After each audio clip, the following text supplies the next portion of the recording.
Bienvenidos a Nébula, un viaje al corazón del misterio, donde el universo susurra secretos que desafían nuestra comprensión. Somos Raúl Sacrest y Patricia Alonso, tus guías en esta travesía por lo desconocido, donde las estrellas no solo iluminan el cielo, sino también los enigmas que guardan. En Nébula exploraremos los misterios que yacen más allá del horizonte, aquellos que se esconden entre las sombras de la realidad y la imaginación. Desde antiguas civilizaciones que miraban al cielo buscando respuestas hasta fenómenos inexplicables que continúan desafiando a la ciencia moderna. Acompáñanos en cada episodio mientras desentrañamos historias de lo inexplicable. Exploramos los confines de la mente humana y nos adentramos en las profundidades del universo en busca de las respuestas que yacen en el abismo. Ajusta tu mirada al firmamento. Apaga las luces de la razón y deja que el misterio te envuelva. Esto es Nébula. Bienvenidos a lo desconocido.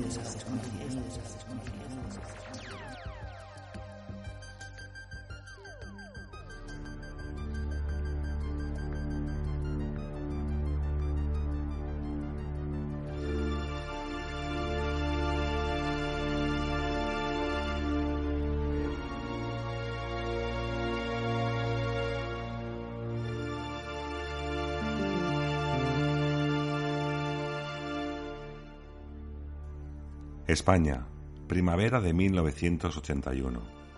Miles de personas comienzan a enfermar misteriosamente. Los hospitales colapsan, las autoridades se confunden y el miedo se extiende como una sombra por todo el país. Lo que en un principio se identificó como una intoxicación por aceite de colza desnaturalizado, pronto dio paso a una ola de dudas, contradicciones y teorías inquietantes. Más de 20.000 personas afectadas, más de 1.000 muertes. ¿Fue realmente el aceite en mal estado la causa de esa tragedia? ¿O hubo algo más? Esta noche en Nébula te traemos una investigación profunda sobre el caso del síndrome tóxico. Analizamos las 3 hipótesis que siguen generando controversia más de 40 años después. La versión oficial: aceite adulterado vendido en mercadillos. La teoría agrícola: tomates importados contaminados con un potente insecticida. Y la más oscura de todas: una fuga de arma química procedente de la base militar de Torrejón de Ardoz.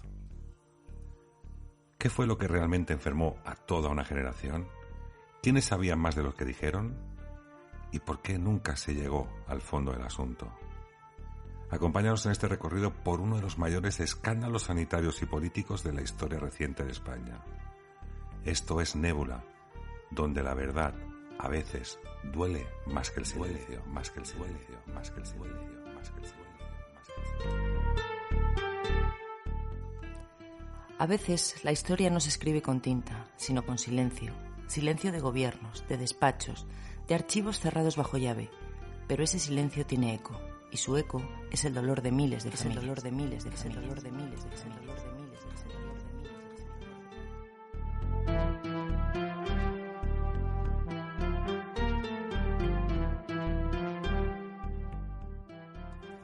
Buenas noches, buenos días o buenas tardes. No sé, quizás tengo que empezar con buenos días, sería más apropiado. Pues buenos días, buenas tardes y buenas noches. Seguimos en el orden normal del día, en función de cuándo escuchéis este podcast o este episodio de Nébula. Un episodio, como prometimos hace unos días, que va a ser un poco contundente. ¿Por qué? Hay miles de familias todavía que padecen o que han padecido por culpa de una enfermedad que parece ser que los pactos de silencio, como diría Andreas Faber-Kaiser, han sido el detonante. Tenemos varias teorías, como hemos escuchado al principio. Aceite de colza, un pesticida de la casa Bayer, todo hay que decirlo, que se utilizó en Almería, o bien quizás en Torrejón de Ardoz, la base militar americana en ese momento, pese a que todavía no estábamos dentro de la OTAN, con un escape de arma química. El resultado: más de 20.000 personas afectadas, más de 1.000 muertes. Eso entendiendo que los datos sean reales y no sea mucho mayor la incidencia. Pero antes de comenzar, antes de meternos de lleno en este caso, en estos pactos de silencio. Buenas noches, Patricia Alonso. ¿Qué tal? ¿Cómo estamos? Buenas noches, Raúl. Buenas noches, familia nebulera. Bueno, pues aquí estamos hoy con un tema muy potente, un tema polémico. Y yo tengo que decir que este tema, bueno, pues es algo que he escuchado siempre, ¿no? Desde niña. Pero la verdad es que lo que escuchas es, digamos, la versión oficial, la versión popular con la que la gente se quedó. Y a medida que he ido estudiando el tema y me he ido metiendo más dentro en él, pues tengo que decir que yo me he indignado mucho. O sea, creo que hoy estamos ante uno de esos temas que es una de las mayores vergüenzas sanitarias y políticas de este país. Y hablando de vergüenzas políticas, estamos en una época convulsa, como tantas otras. España ha vivido en épocas convulsas en función de, da igual el partido político, todos han metido la mano en la caja. Y esto parece ser que se permite porque tampoco nunca nadie acaba de terminar en la cárcel. Así que vamos a hablar, fijaros, cómo son estos políticos, estos pactos de silencio que hacen y cómo tratan a las personas, esas que les votan tanto, esas que supuestamente les adoran de alguna forma o que depositan su confianza para su propio bienestar. Y en cambio nos encontramos que en ciertas ocasiones traen enfermedad, mentiras y más mentiras. Así que en nada comenzamos con este nébula reivindicativo, misterioso, pactos de silencio, conspiranoico, pero sobre todo con el ojo puesto en aquellos que están arriba, que no se dan cuenta que los que estamos abajo somos muchos más. Comenzamos. Para abordar este caso tenemos que viajar a la España de 1981, concretamente en el mes de mayo. A partir de ese momento, la sociedad se vería implicada en una enfermedad que no tendría fácil solución. Y recordar, hace poco hemos pasado por una pandemia, pero Patricia, ¿cómo da comienzo esta pandemia? Pues en concreto nos vamos a ir a la calle Campiña número 11 de Torrejón de Ardoz, en Madrid. Allí vive Jaime Vaquero. Jaime es un niño, es el menor de 7 hermanos. Y ese día sale del colegio, bueno, pues diciéndole a su madre que se encuentra mal. Los padres piensan que puede ser algo de gripe, ya que el resto de sus hermanos también está enfermo, y le dan, bueno, pues lo típico que nos han dado a todos, ese paracetamol, ese ibuprofeno, para encontrarse algo mejor. Ese día Jaime pasa una noche horrible, casi no puede respirar. Entonces por la mañana los padres deciden llamar a una ambulancia y el médico que viene en la ambulancia determina que el niño hay que trasladarlo urgentemente al Hospital de la Paz.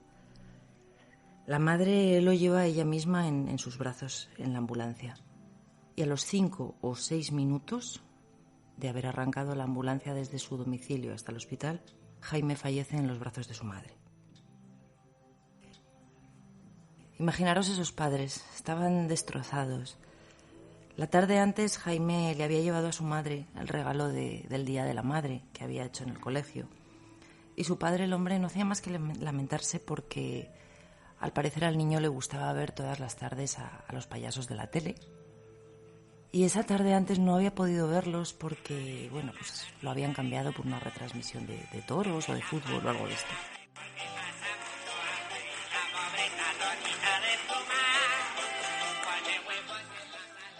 Y el padre lo único que tenía en la cabeza era eso, que no había podido dar a su hijo el último deseo que podía hacerle sentir bien. Al parecer, Jaime falleció por una insuficiencia respiratoria aguda y comenzaban a tener ya síntomas también los otros hermanos.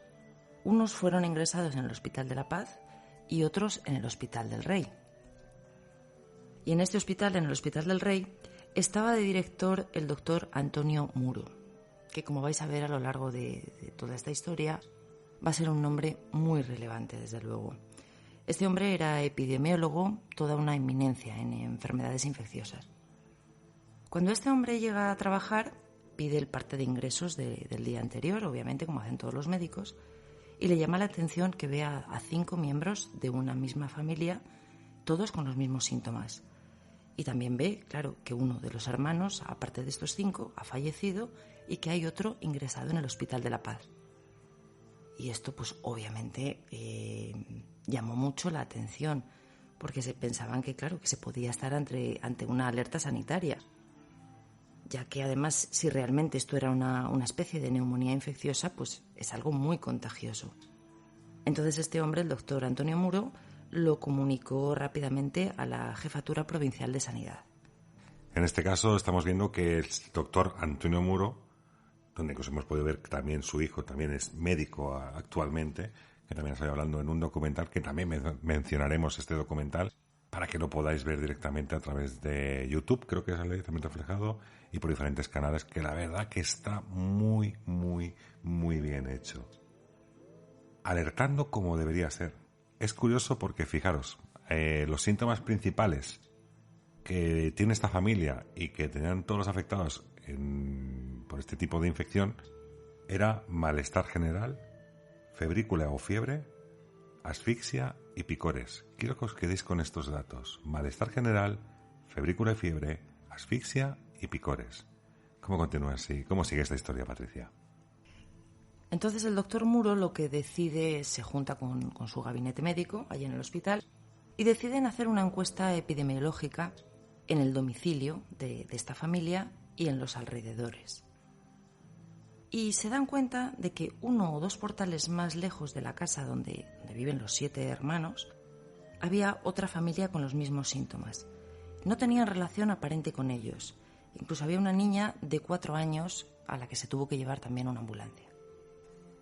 Llegaron al hospital los resultados de la autopsia de Jaime, recordemos que el primer niño fallecido. Y bueno, pues los médicos dicen que puede ser o que parece una especie de legionela.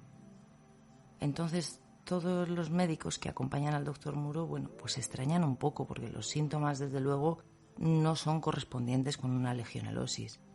Pero claro, si lo están diciendo médicos de esferas más altas, pues ya sabéis cómo funciona esto, todos a callar, de momento. Estaban desconcertados. Ellos pensaban que estaban ante una nueva enfermedad que avanzaba muy deprisa y afectaba tanto a adultos como a niños. El caso es que cada día había más infectados, entre ellos muchísimos niños. Y hay que reconocer que los médicos tenían miedo. Las urgencias se empezaban a saturar por el síndrome de la neumonía típica. Se estaban quedando sin camas. ¿Os suena un poco todo esto de algo más reciente? Más reciente, evidentemente, suena, pero también es cierto que en el año 1981 tampoco, había disponibilidad hospitalaria, pero tampoco al nivel actual que podemos llegar a tener. Es decir, que supuestamente cada año vamos a mejor en esta historia. Luego están los médicos y enfermeras que también hacen sus manifestaciones que nadie escucha, pero que al mismo tiempo, pues bueno, también están ahí. Pero bueno, de todas formas, y supuestamente esto va avanzando. Así que, vamos, lo hemos vivido hace poquito, con el COVID, como bien has hecho la referencia. Pero ¿cómo continúa esta historia? Porque antes hemos hablado de 20.000 afectados y más de 1.000 muertos. Bueno, tenemos que decir que sí, efectivamente, fueron 20.000 afectados, pero las cifras oficiales de bajas fueron 300. Obviamente no, las reales no fueron 300. Sabemos que fueron más de 1.000 y posiblemente fueron muchas más. Pero bueno, pues esto es como todo, ¿no? Ellos dan sus cifras. Eso también suena del COVID. Sí, eso nos... Es que todo esto, a medida que lo vais a ir escuchando, o sea, lo podéis ir relacionando, porque es que es tan similar. Pero bueno, pues continuando con esta historia, ante toda esta alarma que se había empezado a crear, la Organización Mundial de la Salud decide emitir un comunicado. Y no se les ocurre otra cosa que emitir un comunicado llamando a la calma, que no había ningún motivo de alarma. Los casos de neumonía típica son benignos y no es necesario tomar ninguna medida especial de precaución. Como diría un científico, no va a llegar a ninguna parte todo esto. El de la almendra. No va a llegar a ninguna parte. A España no va a llegar ninguna pandemia. Los casos seguían creciendo. Entonces los médicos ya estaban diciendo que había aparecido una nueva enfermedad desconocida y nueva que según la sanidad oficial se propagaba por el aire y causaba problemas respiratorios. Esta enfermedad generaba una neumonía, pero esa neumonía estaba provocando un índice de fallecimientos mucho más alto de lo normal. Obviamente era una situación de emergencia. La gente ya empezaba a tener mucho miedo y el Ministerio de Sanidad y las autoridades sanitarias empezaron a soltar, pues algunas teorías.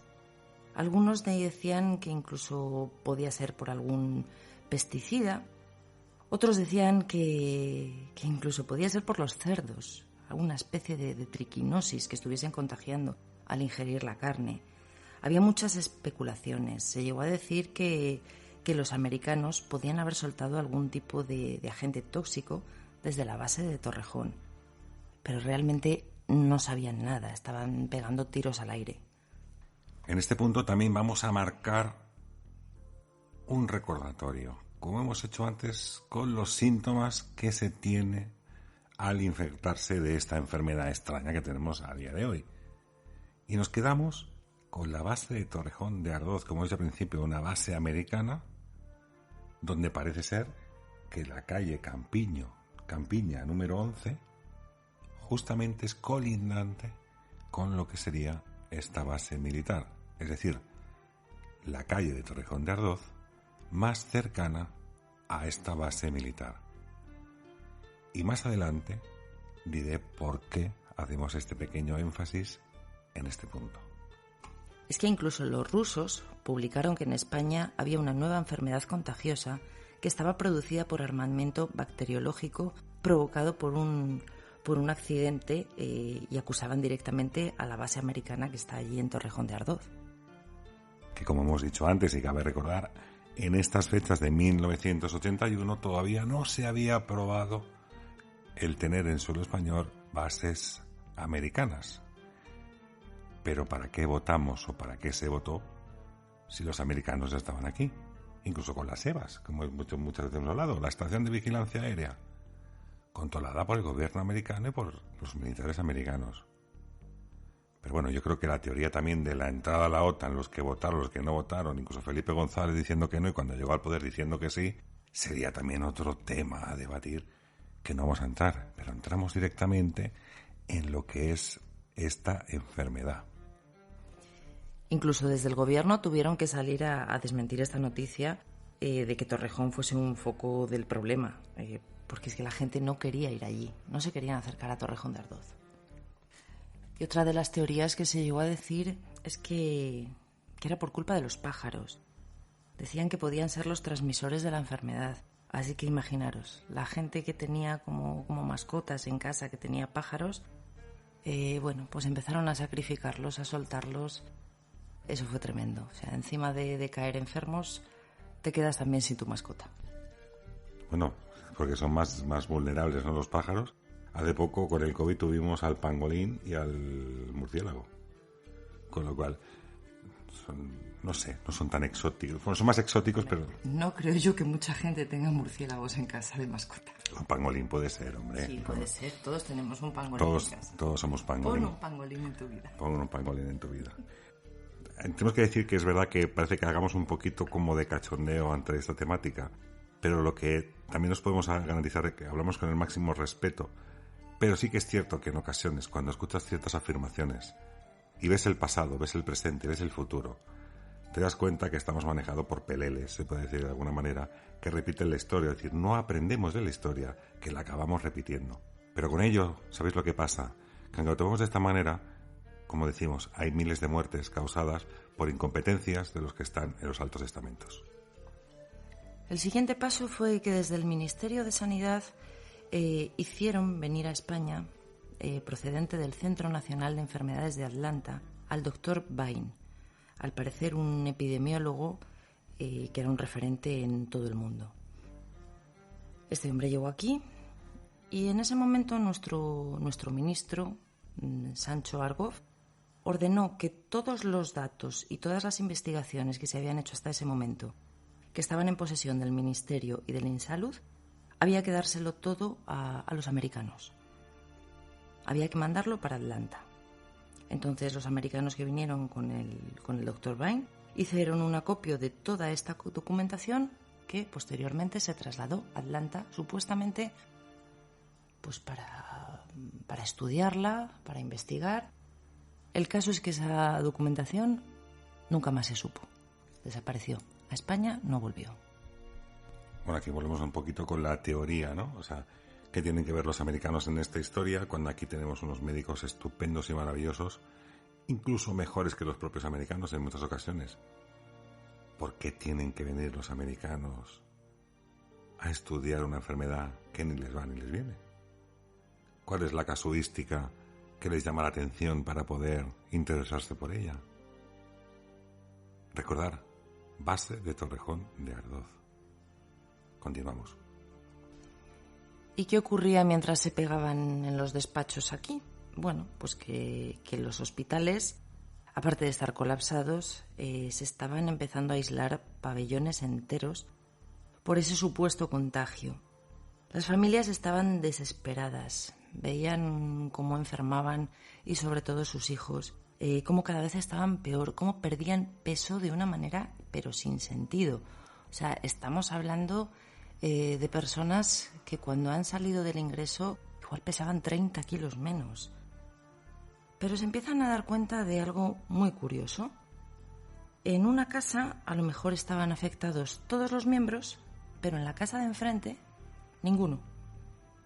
O sea, ¿cómo te explicas esto si es un contagio? O sea, los virus, los microbios no entienden de puertas. O sea, de la misma manera que está mi familia contagiada en el quinto A, pues puede estarlo la del quinto B. Pues no, estas cosas empezaban a pasar así. Lo que yo creo en este punto es que no teníamos como cuando en el COVID, la prueba del COVID, si das positivo o das negativo. Yo creo que en aquel momento no existía una prueba que dijera que tenías esa bronquitis o lo que fuera, como lo denominas en aquel momento. Y como no tenían esa prueba específica para poder realizar, como hemos dicho, la ciencia avanza muchísimo en este campo, pues a lo mejor un simple resfriado o malestar, pero sí que podía estar contaminado. Nos hemos dado cuenta, por ejemplo, con el COVID, o no con el COVID, incluso con la gripe española en su momento, que también matizaremos, que no a todos los cuerpos les afecta del mismo modo. Es decir, hay personas, las inmunodeprimidas, como nos llegaban a comentar y a decir, en el caso del COVID, que al contagiarlo podía provocar la muerte. Y en otros casos, como nos ha pasado a muchos, simplemente pasarlo como un resfriado. Quizás un pelín más fuerte, un resfriado fuerte, sí, pero básicamente un resfriado. Quizás también podía ser por esto, de que a lo mejor genéticamente, o no estar inmunodeprimidos, o tener las defensas más en alerta, de alguna manera hacía que el contagio no fuera tan eficaz. De todas formas, esta supuesta neumonía atípica empezaba a dar otro tipo de síntomas muy distintos a los que debería ser una neumonía. Como os he dicho, una anorexia extrema, gastroenteritis, hipertensión pulmonar. Entonces empezó a barajarse otra opción, la de que fuese algo digestivo y no por vía aérea. En ese momento aparece el doctor Antonio Urbistondo, que decidió aislar a algunas familias afectadas y así mediante estudios pues planteó que precisamente para él ese era el problema, algo de tipo digestivo. La mayoría de los especialistas la verdad es que no le hizo mucho caso, pero sí un médico en concreto, el doctor Muro, que le dio su apoyo, pero vamos, total. Comenzaron a hacer pruebas conjuntas y entre ambos determinaron que efectivamente el problema era algo alimenticio. En concreto, algo relacionado podía ser con las ensaladas. Y así se lo notificaron al Ministerio de Sanidad. ¿Por qué sabían que podía ser esto? Bueno, pues porque hicieron un montón de pruebas y de encuestas a las familias y lo que había en común en todas ellas es que habían comprado pues cierto tipo de hortalizas, en concreto en unos mercadillos. ¿Y qué pasó con el ministerio cuando se lo notificaron? Pues que no sentó nada bien. Y el día 15 de mayo, mediante un telegrama, destituyeron de sus funciones, pero fulminantemente, al doctor Muro. Es decir, que por investigar, por llegar a una conclusión, por llegar a una alternativa, que podría haber salvado muchísimas vidas, este hombre es destituido porque no corresponde con los intereses que en aquel momento quizás se estaban asimilando dentro del gobierno español y dentro de las autoridades españolas. Curioso caso, si tratamos así a los científicos, luego pedimos que no se nos marchen. Bueno, recordemos que el doctor Muro en ese momento era el director, ni más ni menos, del Hospital del Rey. Así que, ¿veis? Aquí empiezan ya los encubrimientos. Y es que a partir de ese momento la gente, bueno, pues con todo lo que estaba oyendo, y obviamente la gente no es tonta, se empezaron a dar cuenta también de que el problema era algo digestivo y no algo que venía por el aire. Tenía que ser una intoxicación. De hecho, fijaros que algunos niños se curaban cuando estaban en el hospital, pero al volver a sus casas volvían a recaer. O sea, tenía que ser algo que había en las casas, algo de la comida. El agua quedó descartada, porque sí que es verdad que hicieron unos grandes análisis del agua y además el agua es algo que todo el mundo consumía y en el agua no estaba el problema.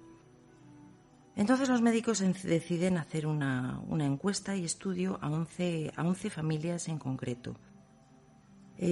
Todas ellas de poblaciones distintas y sin conexión entre ellas. ¿Y cuál fue la conexión real que había entre todas? Pues que todas ellas habían consumido productos de mercadillos ambulantes. Los recorridos del mercadillo era por distintos sitios y coincidía con la aparición de casos en estos distintos lugares. Llegados a este punto, tenemos esas conclusiones. Una, que no es un problema que este tipo de virus viaje por el aire, porque no se contagiaban de esa manera.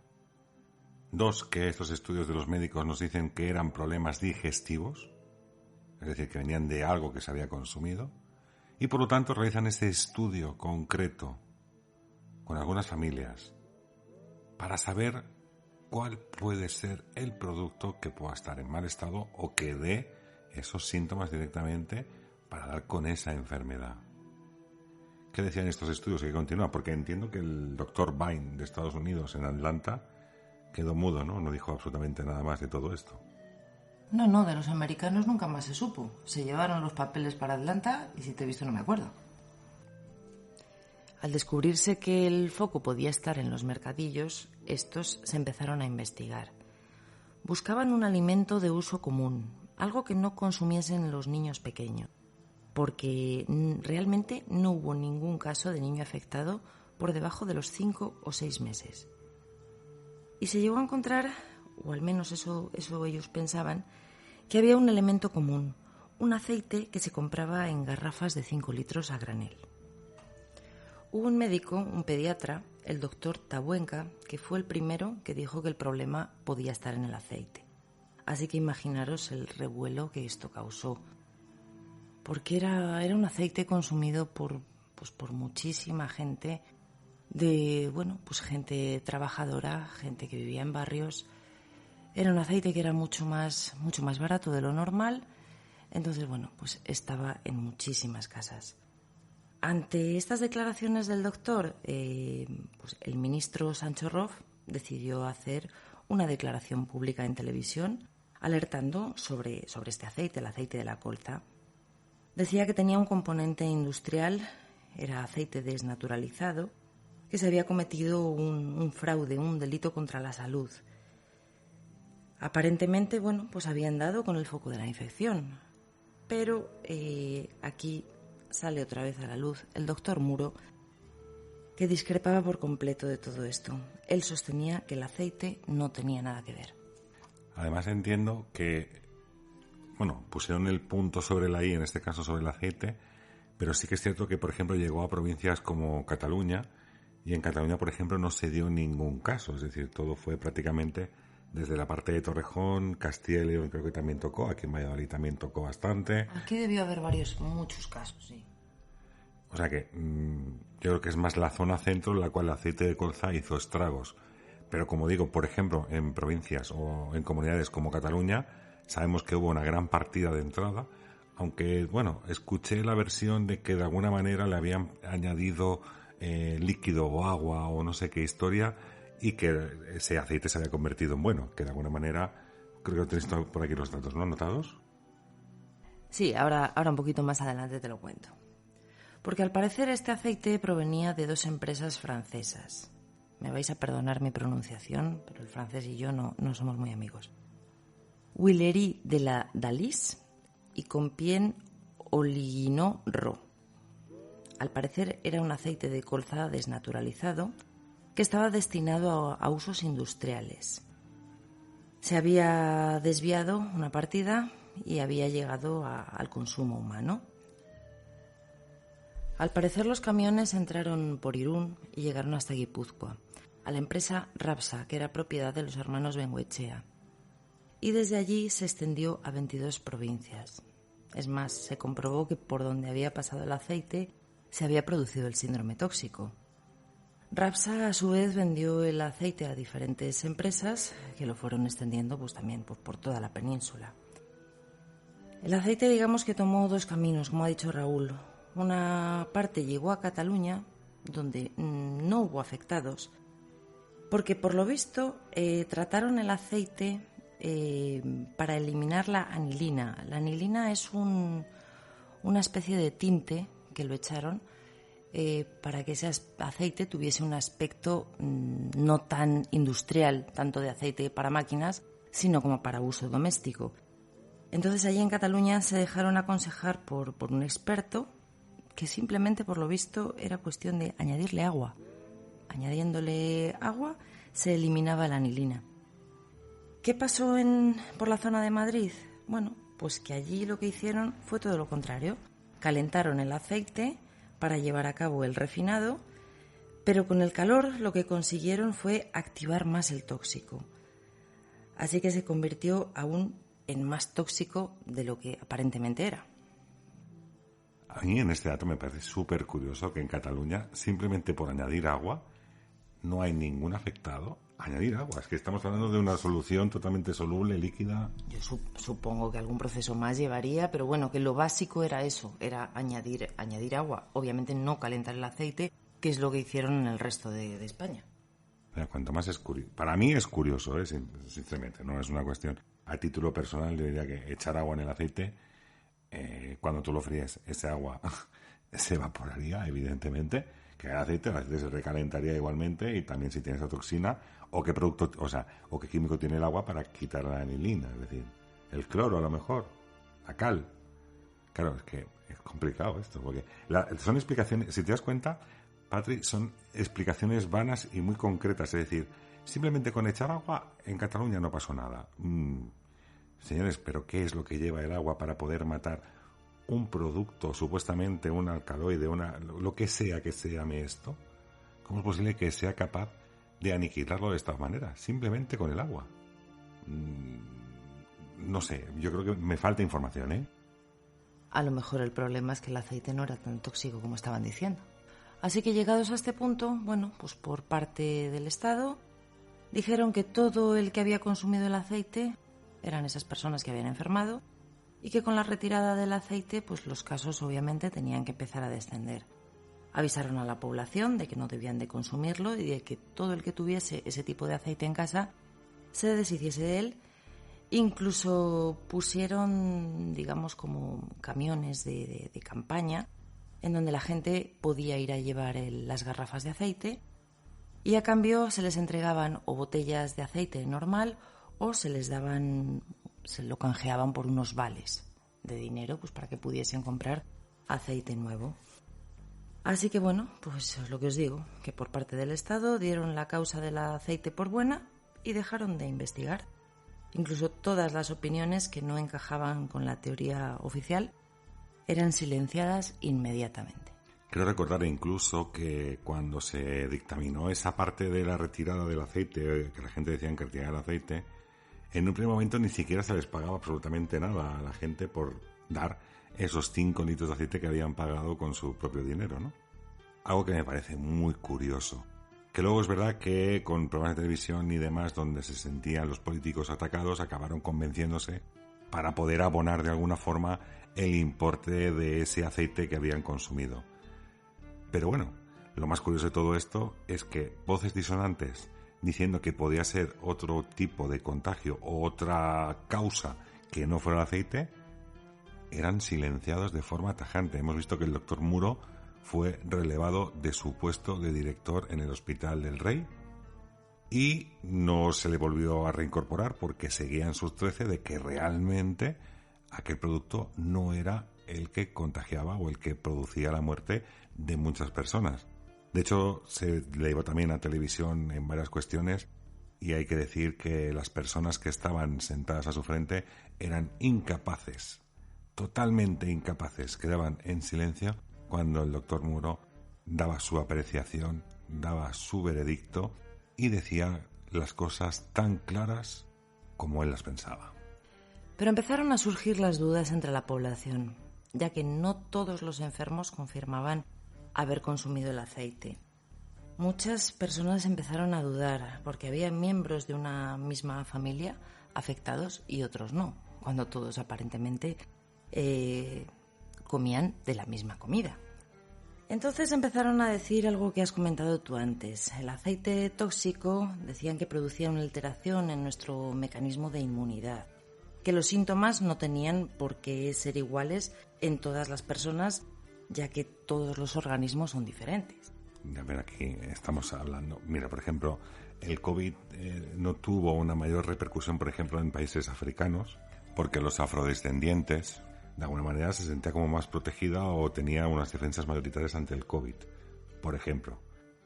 Pero, genéticamente hablando, si, no lo sé, hay unos padres y hay unos niños y comparten esa misma genética en ese sentido, hay poca probabilidad. O sea, el tema genético no viene dado tan solo, o sea, porque digas tú sí, tú no. No es una cuestión de azar, que entiendo yo. Vamos, es un poco más largo de explicar, pero que entendamos que a nivel genético no es tan sencillo el hecho de poder explicar esto. Sí que han hecho incursiones, por ejemplo, militares, en productos y venenos que van específicos, por ejemplo, esto se ha escuchado siempre, no sé si es verdad o es mentira, pero por lo menos se ha escuchado que, por ejemplo, si ahora mismo se podría crear un veneno para las personas, por ejemplo, que tuvieran ojos claros. Es decir, nos quisiéramos lapidar a todas las personas que tuvieran ojos claros, pues se pondría un producto en el agua, ese producto mataría a las personas que tienen ojos claros, pero a las personas que tenemos ojos castaños o marrones oscuros, evidentemente no nos pasaría nada. Hasta ese extremo científico dicen que estamos actualmente. Hay un ejemplo muy claro de todo esto. Por ejemplo, unas declaraciones que da Antonio Corralero, un vecino de Boadilla del Monte, en el que cuenta cómo su suegra compraba ese aceite en el mercadillo y a la vez que ella lo estaban comprando las monjas de clausura que vivían al lado de ellos. Entre las monjas no hubo ni un solo caso y sin embargo en casa de la suegra de Antonio estaban todos. Si realmente era el aceite, ¿por qué unos se enfermaban y otros no? Aquí es donde la población empieza a tener dudas y piensan que los están mintiendo. Bueno, pues ante tal cantidad de testigos o testimonios y personas afectadas y no afectadas que consumían el mismo aceite, ¿qué dicen los estudios? Pese a que no son los estudios oficiales, según el gobierno, según el Ministerio de Sanidad, pero ¿qué decían esos estudios al referente de dónde podía provenir esta enfermedad? Pues sí, porque empiezan a salir razones para invalidar el aceite como la causa del síndrome tóxico. Entre ellos el doctor en química y coautor del libro El montaje del síndrome tóxico, George Heimbrecht, donde dice que muchos de los afectados no habían tomado el aceite, que en otras casas se encontró aceite de oliva, pero aún así había enfermos, y que en una misma familia había enfermos, incluso fallecidos, y otros estaban completamente sanos después de haber tomado el aceite. En estas latitudes, fíjate que yo incluso recuerdo las palabras de Luis Frontela, que Luis Frontela no es nada más y nada menos que es médico forense, catedrático de medicina legal y que en su día también fue perito en el juicio sobre el aceite de colza. Que él explicaba o daba la sensación de... explicaba que su padre tenía pues un conocido o un amigo que incluso en esa propia familia hubo muertes en las cuales este amigo le jura y le perjura en todo momento que ellos jamás habían comprado ese tipo de aceite y que de hecho utilizaban aceite de girasol. Entonces, ¿cómo es posible si el aceite es el vehículo donde va, o tiene esa toxicidad, cómo es posible que familias que no han consumido el aceite también acaben falleciendo? Y lo curioso también es que decían que, por ejemplo, en miembros de un núcleo de 4 miembros de una familia, a lo mejor 2 quedaban ingresados, los otros 2 volvían a casa, se seguían alimentando del aceite, mientras que no se dijo que era el aceite, durante semanas, y tampoco nunca enfermaron. Es decir, aunque tuvieras algo genético que te protege de todo esto, la sobreexposición a cualquier tipo de veneno, vamos a llamarlo así, en algún síntoma tienes que recaer. Yo creo que aquí es muy difícil de explicar que el aceite de colza es el culpable cuando hay mucha gente que ni lo ha consumido, gente que lo ha consumido en exceso después de que sus propios familiares estén ingresados. A mí se me está cayendo un poco este mito del aceite de colza, Patricia. Obviamente las cosas no estaban tan claras como nos querían hacer creer. Fíjate que además en ese momento empezó a salir gente diciendo que ellos estaban enfermos o que lo habían estado, pero que no habían tomado el aceite. Iban al médico y exponían esto. ¿Y sabéis qué respuesta es la que recibían? Llegaban y les decían, vale, pues si no has consumido aceite y estás enfermo, es cosa tuya, tiene que ser otra cosa. Por lo tanto, no tienes derecho a indemnización. O sea, que es decir que de alguna manera estaban obligando a los pacientes a asumir que habían, o por lo menos decir que habían consumido ese aceite para poder ser tratados y para poder recibir una indemnización, que también cabe decir que luego esa indemnización que el gobierno dio X más Y, y al final los pacientes acabaron devolviendo casi el X más Y, es decir, que fue una indemnización un poco paupérrima, pésima. Cuando llegó Hacienda al año siguiente, prácticamente se quedaron sin un céntimo. En aquel momento sin un duro, se podía decir, porque eran duros y pesetas. Se llegaron a mandar muestras a 100 laboratorios de todo el mundo y ninguno pudo afirmar que había localizado el tóxico en ellas. Se hicieron pruebas en ratones, en perros, en gatos y ¿sabes cuál fue el único resultado? Que todos estos animales engordaban, pero ninguno tenía síntomas del síndrome tóxico. Incluso fíjate que vino a España una delegación de sanidad de la Interpol y ellos mismos dijeron que no entendían cómo podíamos pensar que el causante de todo eso había sido el aceite. O sea, vamos a ver, por partes. Se manda este aceite a más de 100 laboratorios en todo el mundo. En ningún momento consiguen encontrar el tóxico relacionado que mata a las personas ni que provoca este tipo de enfermedad. Y al mismo tiempo, cuando reproducen animales, los animales tampoco tienen ningún tipo de síntoma, simplemente que engordan, no desarrollan la enfermedad. Pero yo entiendo que todavía aquí en España se seguía diciendo, porque si tú de la Interpol que viene y que la Interpol dice, ustedes están tontos como están diciendo estas cosas, pero aquí los tontos seguíamos los tontos nos querían engañar diciendo que era por el aceite. Sí, claro, lo que pasa es que ya, como hemos dicho antes, pues ahí digamos que los médicos estaban divididos. Por un lado estaban los médicos los que mandaba el Estado, el gobierno, y por otro lado estaban pues todos los médicos que apoyaban al doctor Muro, que siguieron con sus investigaciones. Y llega un momento en el que el doctor Muro afirma que, a su juicio, el causante puede ser un pesticida que se ha usado de forma inadecuada. Tal vez al echarlo en el momento de la plantación, se echa cuando ya están, digamos, los tomates en la planta, y entonces ese pesticida se vuelve altamente tóxico. En concreto sería un nematicida, que es un producto químico para matar los gusanos, pero hay que dar un dato importante, y es que también es un agente nervioso que se usa en la guerra bacteriológica. O sea que los estudios de estos médicos, por lo que he querido entender, acaban en la parte hortícola, que se vende también en esos mercadillos, pensando que podía ser un agente bactericida. Y como has dicho, ¿no? Cuando vimos el documental, que decían que ese agente bactericida, creado por la casa Bayer, cabe decir, pues es un dato importante también a tener en cuenta, que un agricultor con escasas luces, vamos a llamarlo así, o escasa experiencia en el mundo hortícola, parece ser que utilizó este tipo de insecticida en el momento de la floración del tomate. Con lo que esto conlleva que es, en ese momento, absorbente, lo que es la flor, absorbe en esa semilla absorbe totalmente el insecticida y no, digamos, queda por fuera para destruir lo que sería todo lo que se le puede venir encima, sino que queda impregnado en el propio interior.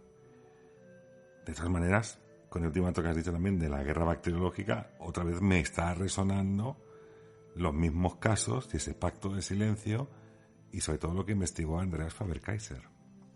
Pero es que hubo un montón de médicos que hicieron investigaciones por su cuenta porque no estaban conformes con la versión oficial, a ellos no les cuadraba nada. O sea, entre ellos, por ejemplo, tenemos al doctor Peralta, que era epidemiólogo infantil.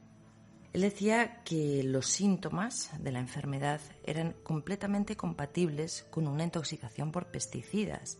Incluso mandó los resultados al Ministerio de Sanidad. ¿Y cuál fue la respuesta? No le hicieron ni caso. ¿Por qué no se tuvieron en consideración las opiniones de los expertos? O sea, solamente contaban las opiniones de sus expertos, no de los demás. Porque tenemos también, por ejemplo, al doctor Luis Sánchez Monje, que empieza a hacer sus investigaciones por su cuenta y llega a la misma conclusión del doctor Muro. Incluso, fijaros que hubo un niño que estaba enfermo y se llamaba José Antonio Galisteo y era el hijo de un amigo del doctor Sánchez Monje. Entonces este hombre estaba desesperado. Veía que su hijo cada vez estaba peor. Entonces pide ayuda al doctor. Y este le dice que si le da permiso para tratarlo. Y el padre obviamente accede y le dice, como si fuese tu propio hijo. El doctor comienza a tratarlo como si hubiese sido un envenenamiento con herbicidas. ¿Y qué ocurre? Que el niño se cura. A raíz de este caso, el doctor empezó a tratar a más pacientes que mejoraban y se curaban. Entonces, ¿qué ocurrió? Pues que la voz se corrió entre la gente y muchos enfermos acudían al doctor Sánchez Monje. Este hombre luchó porque se aplicase el tratamiento a todos los enfermos. Incluso lo fue comunicando a diversos hospitales sin ningún interés económico, solamente con el interés de que esas personas se llegasen a curar. Y mientras tanto, Sanidad seguía diciendo que tenía la epidemia controlada. O sea, tenemos a una partida de médicos especialistas en estos casos. Incluso médicos que practican, vamos a llamarlo así, puede haber salido bien como puede haber salido mal, pero que sale bien. Curan a las personas y pese a todo ello, como el aceite era el culpable, pues no tenemos nada más que hablar. Yo pienso ahora mismo en el señor Felipe González y Alfonso Guerra, que en aquel momento estaban en el gobierno. Tienen el nombre de las 20.000 personas, datos oficiales que han dado ustedes, que quizás, por su incompetencia, tengan una calidad de vida inferior, con dolores y muy pésima, a diferencia de ustedes. ¿La conciencia existe en el mundo político? A todo esto el doctor Muro, pues seguía con su investigación y los pasos de esa investigación le llevaron hasta Almería, donde allí realmente descubrió que se estaban utilizando pesticidas ilegales. En concreto le llevó hasta Roquetas del Mar, a una plantación de tomate clase Lucio, y en esta investigación él se encuentra con que había una partida de tomates, no se sabe cuál era la empresa, que habían utilizado el pesticida en plena floración del tomate, lo que os hemos contado antes. Esto obviamente no se puede hacer porque el pesticida se integra en el tomate y esto pues va directamente a las personas que lo ingieren. Fijaros que el doctor llevó al Instituto Nacional de Toxicología, llevó tomates y otro tipo de hortalizas contaminados y otros no. Cuando le llegó el informe, los propios miembros del instituto le dijeron literalmente: ¿qué habéis metido aquí que esto mata hasta las ratas? Y los síntomas eran completamente compatibles con todo lo que le estaba pasando a la población. Fíjate que yo ahora pienso en los cultivos en España, las quejas que tienen nuestros agricultores en el sentido de que tienen que utilizar unos pesticidas, gastarse un dinero en productos legales, para que esos productos acaben vendiéndose en otros países europeos. Pero por contra, a nosotros nos llegan de diferentes países, y en este caso por hablar de la parte africana, en los cuales estos pesticidas ilegales se siguen utilizando. Bueno, quizás tengamos que hacer un poco de memoria de qué pasó en 1981 con estos pesticidas, porque a fin de cuentas, 1981 posiblemente sea esa parte que no está tan adelantada en diferentes países que nos llegan estos productos hortícolas. Así que yo creo que más que llevar nuestro producto fuera, yo creo que debería quedarse aquí dentro, porque tenemos un producto buenísimo en España y eso es lo principal que tenemos que tener. Pero vamos, ole por el doctor Muro en este sentido. Pero no solamente fue el doctor Muro, porque también el forense Luis Frontela, del que has hablado tú antes, este hombre declaró en el juicio asegurando que no había encontrado pruebas de que el aceite fuese el causante del síndrome tóxico. Pero como siempre, no le hicieron ni caso. Él hizo sus propias pruebas, fíjate que llegó a hacerlo hasta en simios, administrándoles el aceite contaminado, y estos no presentaban ni síntomas ni lesiones compatibles con los de la población.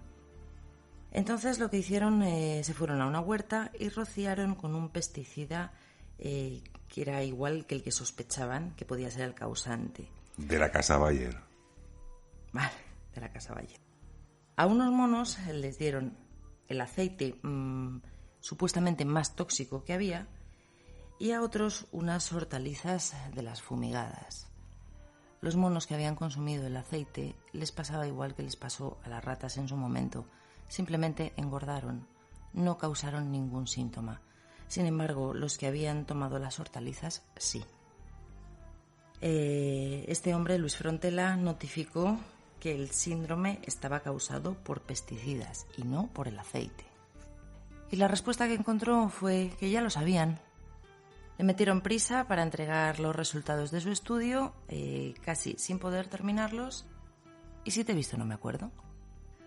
Así que con esto concretamos que el doctor Muro demostró que todos los afectados habían consumido hortalizas de Almería, de la zona que se sospechaba que estaba infectada.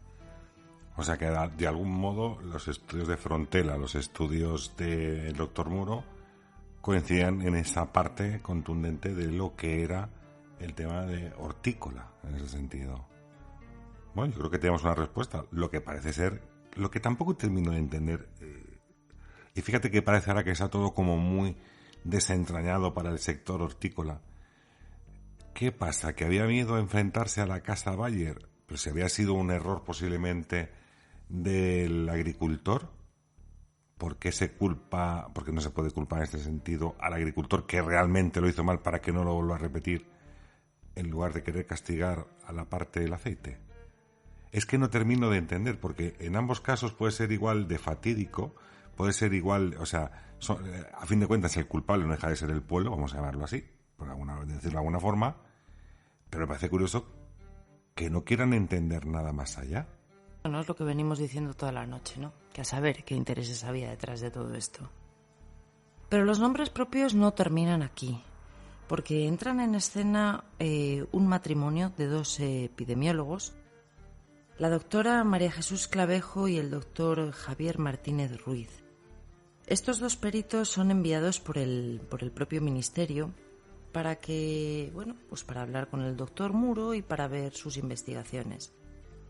Y fíjate lo que son las cosas, que yo creo que el ministerio los envió un poco, con la idea de desacreditar todas las investigaciones de este hombre. Pero mira tú por dónde que fueron a topar con dos personas que tenían conciencia.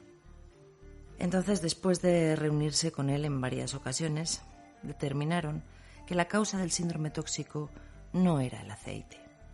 Incluso llegaron a publicar un artículo en El País que decía: una mentira repetida se convierte en verdad. Y en ese artículo contaban cómo ellos habían tratado de trabajar honradamente desde todos los puntos de vista, pero que no les habían dejado investigar. Incluso les dijeron: todo lo que no sea la verdad oficial no vale. Incluso el equipo de los 5 médicos que acompañaban al doctor Muro en sus investigaciones tenían intervenido el teléfono por el Ministerio del Interior. Y el ministro de aquel entonces, Juan José Rousseau, llamó a casa del doctor Juan Saúl Sanz y le dijo textualmente: ¿ustedes qué se creen? ¿Qué es más importante, la verdad o los intereses del Estado? A partir de este momento, la investigación se paró. Versión oficial: el aceite de colza culpable del síndrome tóxico. Sigo insistiendo en lo mismo, es decir, y vuelvo a decir en unas palabras, ¿qué más daba un culpable que fuera el aceite que fuera el pesticida?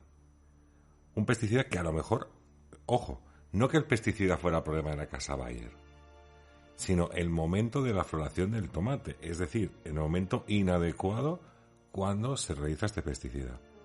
Sigo sin entender por qué ese tapado, por qué ese pacto de silencio, por qué no se podía decir otra realidad. ¿Estamos seguros de esa realidad de los tomates? Yo me lo planteo muchas veces. Y después de todo esto tienen que pasar 6 años para que realmente empiece el juicio. El 28 de marzo de 1987 comienza el juicio contra 38 empresarios aceiteros. Comienza con muchísimos disturbios por parte de los afectados que intentan agredir a los acusados, porque bueno, pues realmente es lo que les habían contado, ¿no? Que ellos eran los culpables. Fue un juicio cargado de dolor, de resentimiento, de rabia.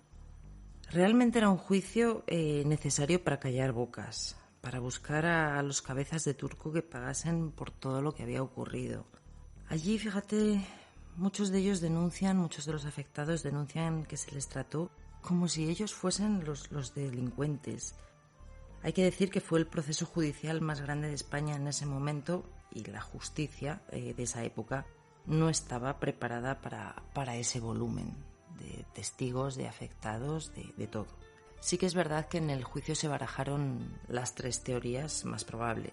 El virus tóxico de escapado que se hubiese salido de la base de Torrejón, los tomates y el aceite, que obviamente fue la más plausible.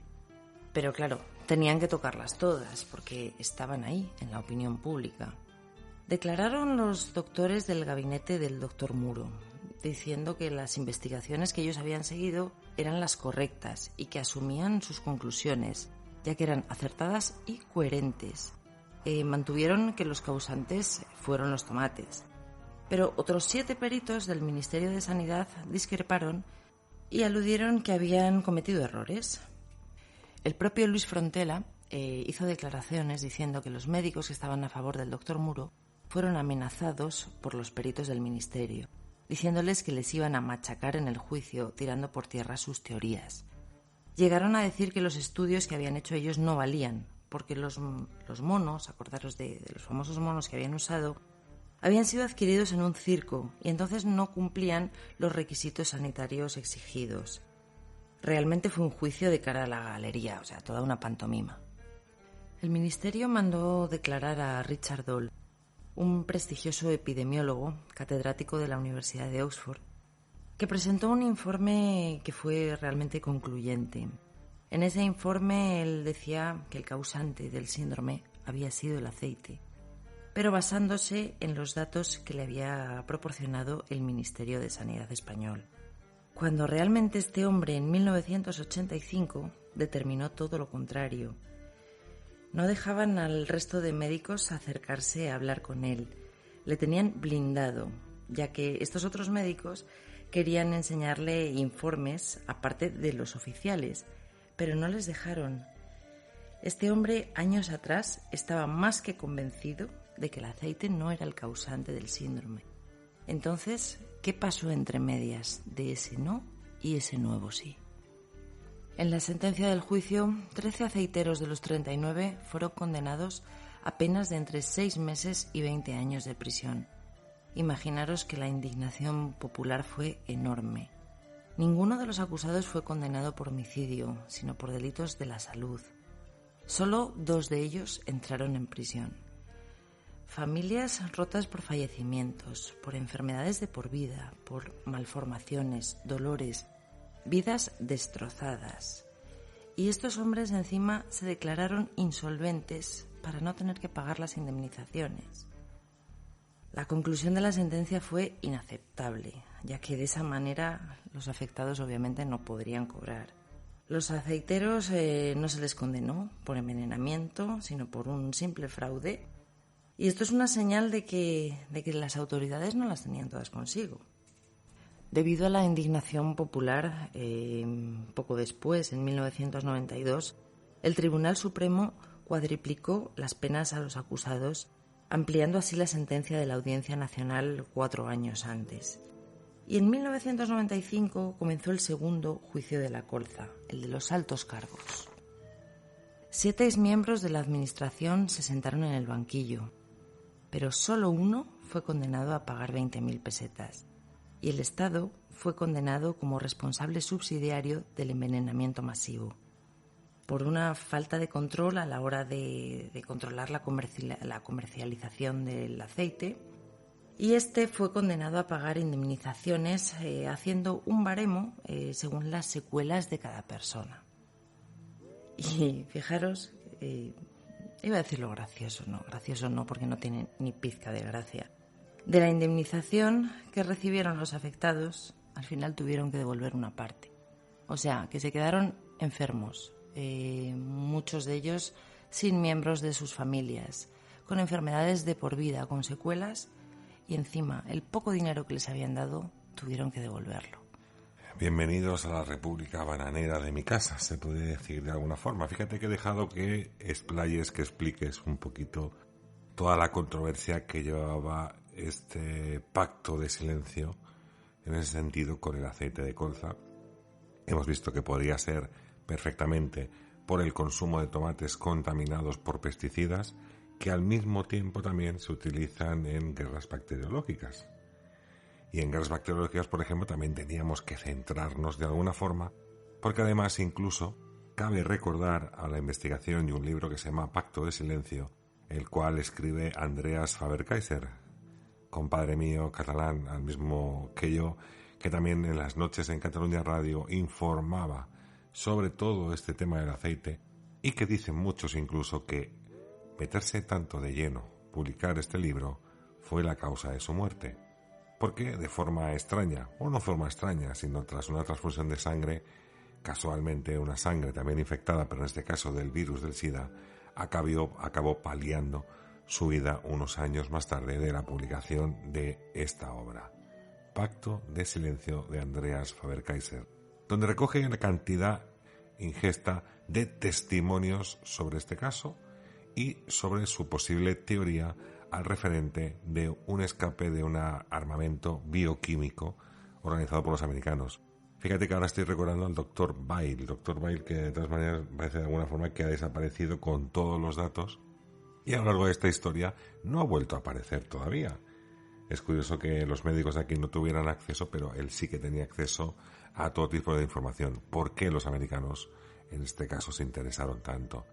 Yo recuerdo, y hace poco estuve escuchando los programas de Cataluña Radio, en el cual incluso la gente llamaba y la gente pues de alguna forma intentaba ayudar a descubrir esta realidad.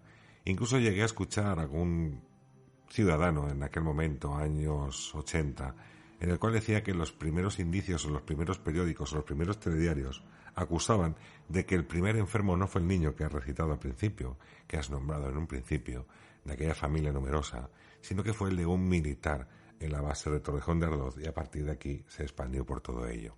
Y valga la redundancia, hace momento también hice una reflexión al referente sobre, digamos, los síntomas que se tenían en aquel momento a través de lo que sería por la ingesta de este aceite de colza, los tomates o lo que fuese.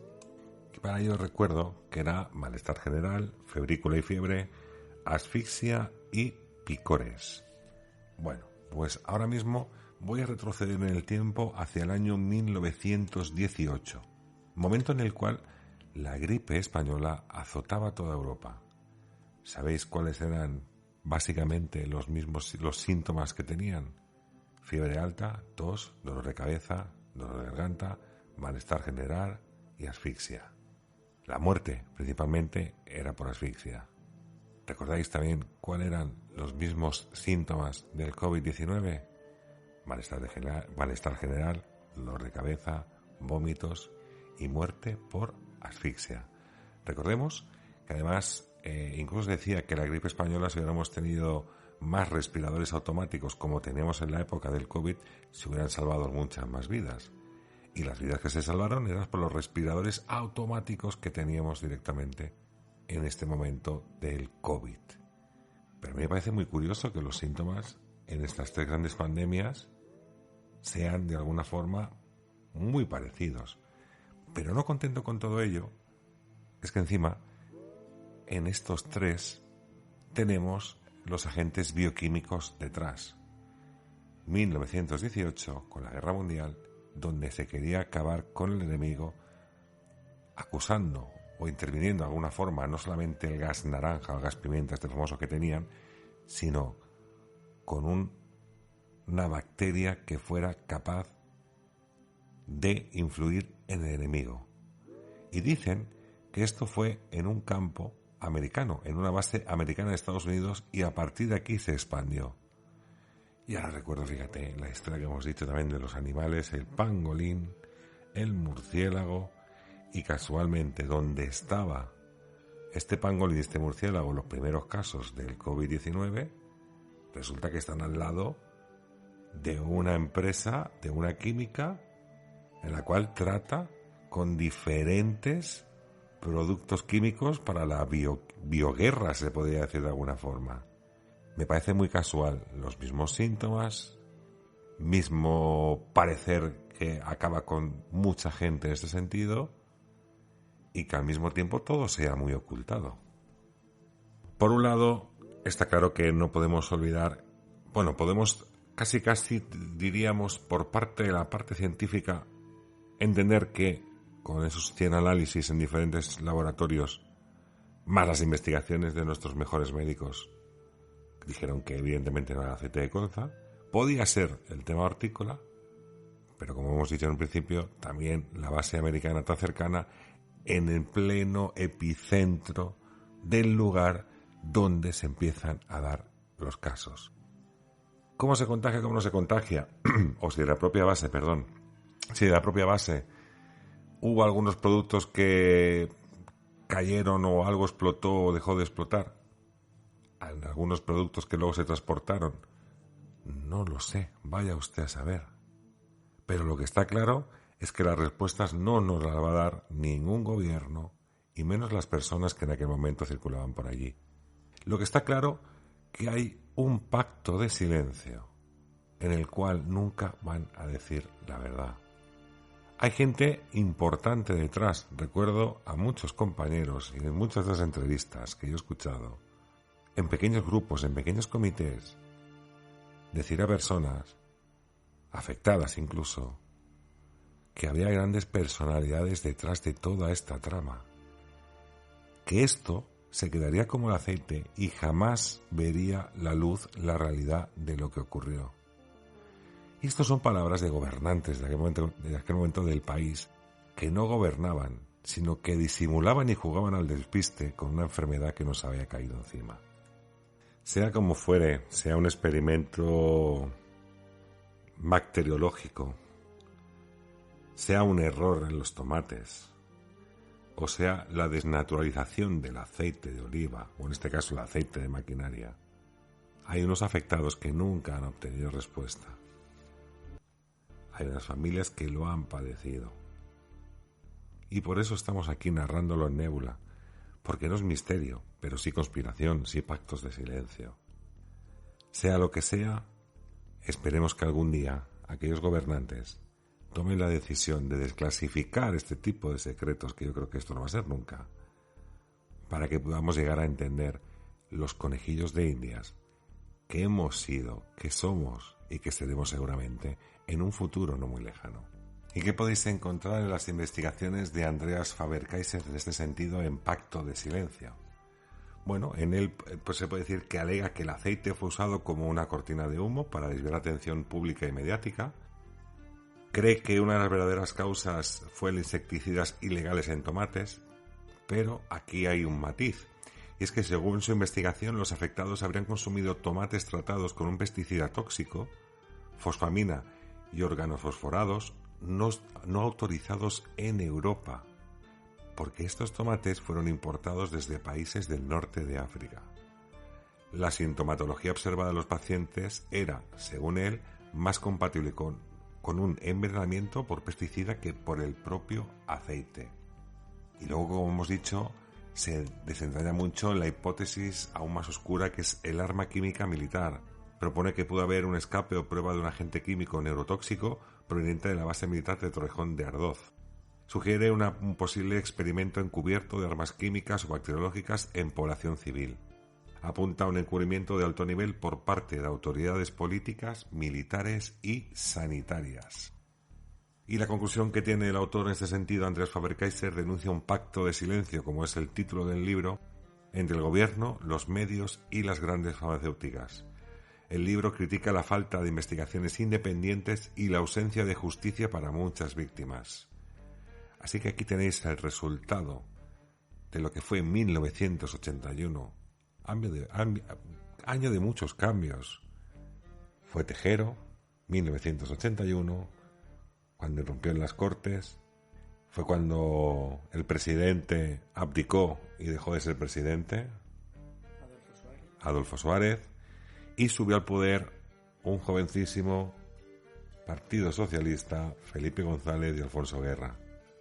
Esta es la realidad de la España que teníamos, la España que tenemos y la España que nos espera. No sé, ¿qué opináis vosotros de todo esto?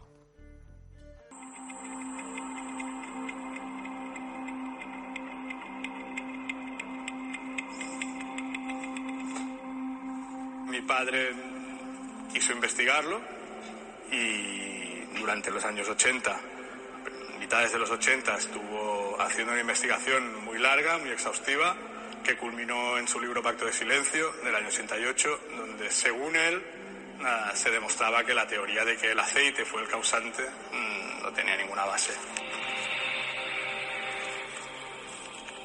Mi padre estaba convencidísimo que hubo un pacto de silencio.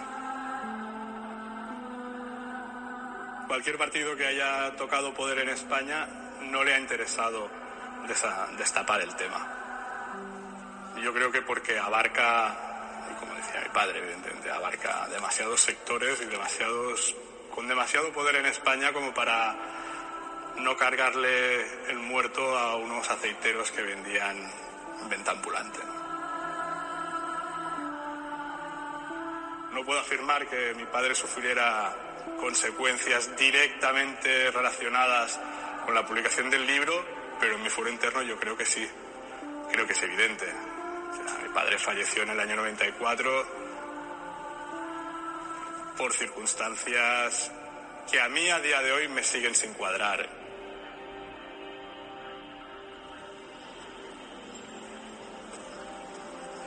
Siempre he tenido mis dudas de que haya sido el aceite. A mí con 20 años, hablando mal, me hicieron una putada en la vida. Siempre he vivido con miedo. Yo cuando salí de los 20 y tantos días que estuve ingresado, de medir un 85 a medir un 78, de gastar un 42 a gastar un 40. Y de pesar 82-84 kilos a pesar 54 kilos.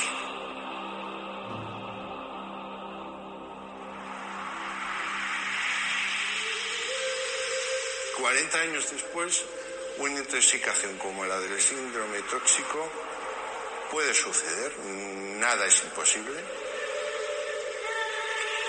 pero la manipulación, la gestión, la política de información o de no información que en aquel momento se dio, es muy difícil que se reproduzca.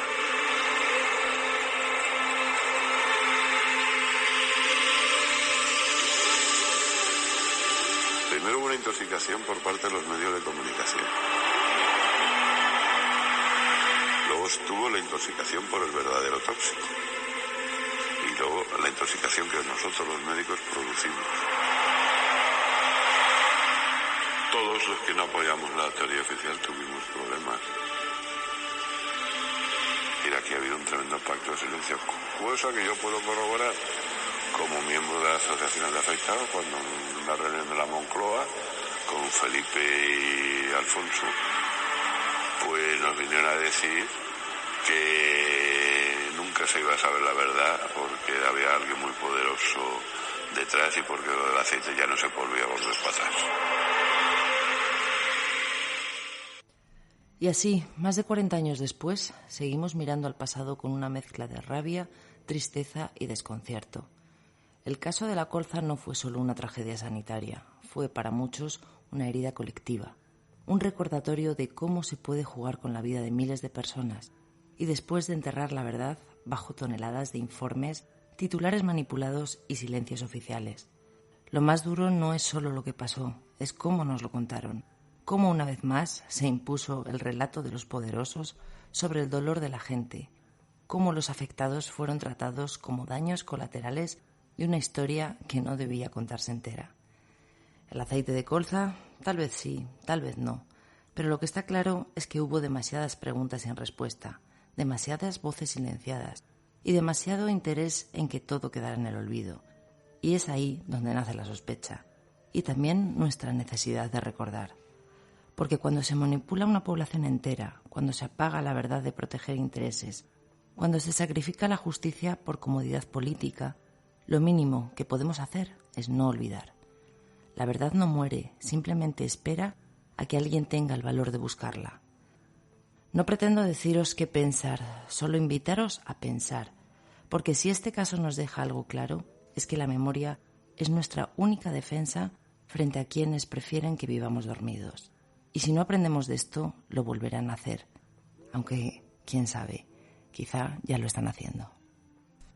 Pues desde aquí, desde Nébula, desde Valladolid, desde nuestra casa, si nos permiten y nos dejan después de este programa volveremos en 7 días, ¿no, Patricia?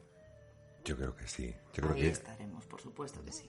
Yo creo que son verdades que incomodan, molestan, pero que al mismo tiempo están ahí. Como he dicho antes, podéis buscar directamente el documental en YouTube y podéis encontrarlo por Aceite de Colza, año 1981. Y ahí encontraréis los testimonios del doctor Frontela, el forense, el doctor Muro, el hijo del doctor Muro, bueno, afectados sobre todo por los posibles afectados. Que desde aquí, desde Nébula, decimos que estamos al lado de todos los afectados para lo que necesiten, para lo que podamos hacer. Darle voz, si queréis.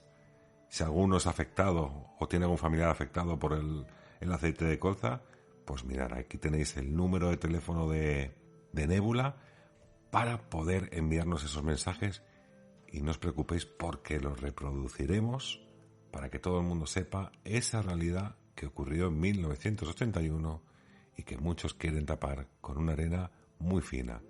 Y al ser tan fina, para eso estamos los demás, para intentar desenterrar las vergüenzas de los que nos gobiernan. Nos vemos, como hemos dicho, de aquí 7 días. Nos escuchamos con más misterios desde el universo, desde Nébula hacia la Tierra, para escuchar y narrar esos misterios que tanto nos gustan y tanto nos apasionan. Hasta dentro de 7 días. Hasta luego.